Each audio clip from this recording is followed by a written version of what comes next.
Hey guys आपण मान को स्वागत। आपण मान केमती अच्छा चलते आज बनइबा काकरा पिठा। गुरुवार स्पेशल काकरा पिठा समस्त घर तो निहत भाव में बनी चलते आम भी बनइबा।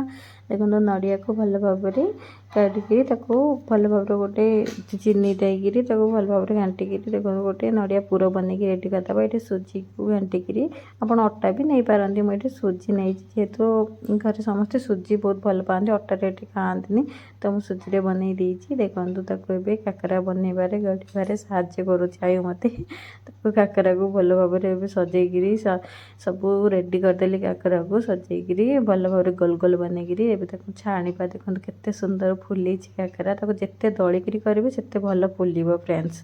देखो सब काकरा को गोटे गोटे कर छाणीदेली। एमती काकरा दिने बनई खाते बहुत बढ़िया टेस्टी भी लगे। गुरुवार स्पेशल मोर काकरा पिठा बनी। आपण मानकर गुरुवार कौन कौन सब पिठा बनी मत कमेंट निहत भाव में फ्रेंड्स जनातु। जदि भल लगुच तो लाइक कमेंट शेयर सब्सक्राइब कर दिंतु। Bye bye.